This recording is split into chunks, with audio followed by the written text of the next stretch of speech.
Ner malakenyam ka nas diala content barwani lingwa sama ka Nuer online TV channel anda manduni shang kosnyak mela nong rwai gwasame bana rwacha ka tin content lat karodian bana rwacha ka MSF and Doran ka piri mishabuk kuma kirma yadit helicopter ki ganshi badana shibok jan bana lingo ka jan lerame gor jan wo de kon rwani ti de kon linker ka do bran che to ja na me ripon mishano magor kon dialo de kon tekaliang tin ki de kon ling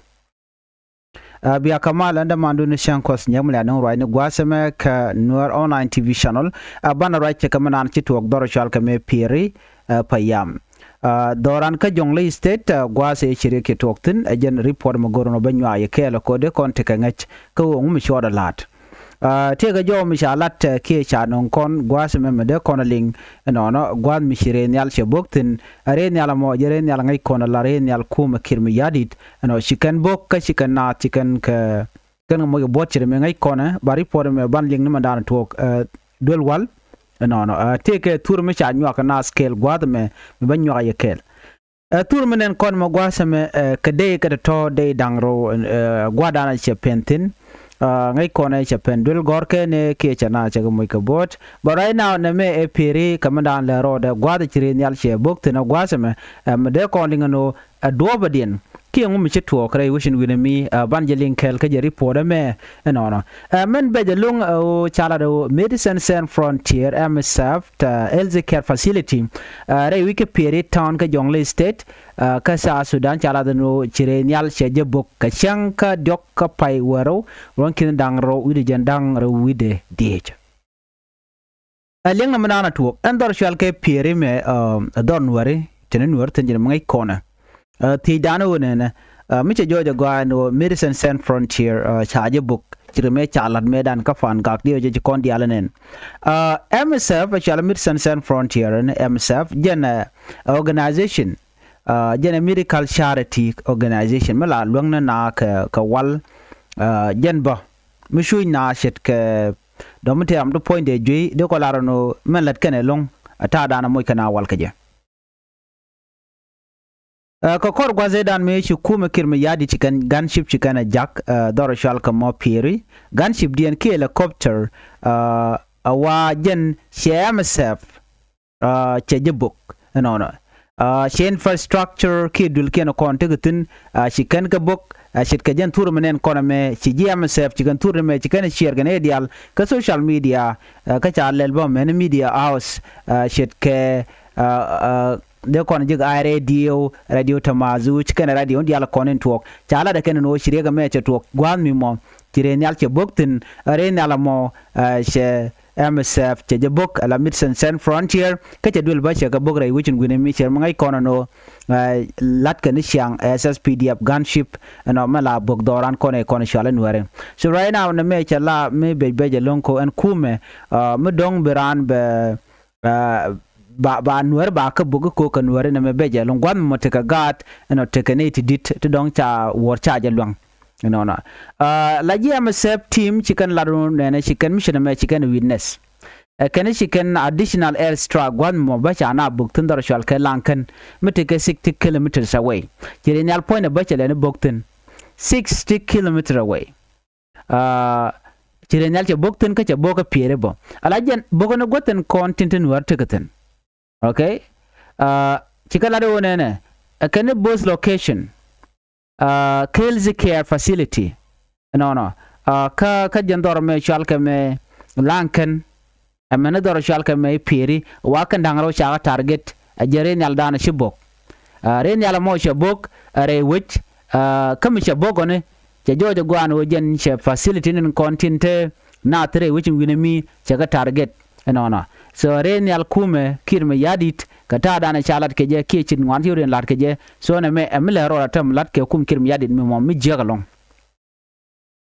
MSF staff chikan laro kenetel milare ka tam cham ka bot kenetel report misha no mo don cham ka botin no ke ka local community ba ne de konen chire nyal che bokudien gwata mone ko la dul wal MSF kene natin contin sha mu ga bode ka laji which but ka within the medical staff can it con let ke MSF can they are safe termularik ten kene ente matop kene wal mite wala to ten dor shal ga me pire kene lankan hospital la lankan hospital wajen the only secondary advanced level health care facility me kun take ko ja kare which we me ka jan ron kene dangro de jame she team MSF kene she can experience ka several attack la ka ma ka je ka boka ka je she can je chika right ke ku ol fan gak gwade sha fan gak sha je buktin ne gwade dan me sha na sha ka na gradual wal ka chicken ka bugba mene pharmacy la gwade kon la wal ku ya ko ka terar kuma kirmi yadi lerti chit keditine ko jan she goro take and wer midetek ya ajen mo ko organization and content cooperate do ranten wer tegten nare je meda na fan gak no chicken fan gak chicken target rewde la dul wala ne me wolang hospital ka pai dj dana wo ka pai bakel no me che to ka do shal ke me e wolang me kor me to and then shajen MSF chwaje nyoko mo kwaje wo chire wuch ka ku ko dana ci to ko chaga target anono che joja na mo anyok china ko fan gak ci kanol fan gak ci kan law dakan jukume kare nyal me boka natin ka jen re nyal lat kon men tame no mo mo dien anyok dor chal ko jen jongle kan widitin jongle ka panal anyok central equatorial state kan gwatati ka gwata boku me kirma yaditin so shiji MSF chik MSF health care facility wa charge barkade kani chaka hit ka cha tandul ken chaka bar kajan changa doka pai wero ronkin dangro jandang ro de shika evidence kan kanung so joje long dor shal ke pieri ka jongle state kajan pai wero ronkin dangro jandang ro de ka changa dok so mi chikana me chinetin wan shika gajalung ka do badana ni shiku mikir yadi che gorno bet target kele bajalat gwada dan en TMSF teten man yen bi ngai gwada me kwa MSF kwa je target ku mikir yadi bi ajin ngaje node o kir lokano de nuerde ko rodien lo gwada mo chitka gat chitka dong aram mo de rodo lwak duel wal ko jen duel wal na den wel loktina duel wal kana lwakot mite ka koro chitwok la kan go ko na den we are toten but jojo go anode and can me did this are the place that he normally target right la ka target ko gor jeno benwer bakanak so can pick and can number pick and chanak ping meninde so mi cheda merek anyok mendo dien mi che jojo gwano kwa kon target kume kirmi yadi kona bola na rene gwich within that place renatino don't take an moto kwa tishunkel ke kirmi yadi ko this is what happened kirmi yadi cha bogo gwano motele supporter ten la bogo gwano motega supporter ten mi cha je ti kan waga kan jet kame chi to ko motor ne kam SPLIO kan de ne SSPDF kel kan edin ko kena konti la ngwanetin kona cha widen cha yar kuma kirmi yadi la ne konti le ka SPLM IG ka SPLM IG so ne ti yar ka jen menen kona tema doran ka rora wen winami kelio chiriye kedetin rektetin ko chinware cha widen cha yar kuma kirmi yadi so MSF deputy head of mission wun shale Emerson Gono shala no na me chalari kane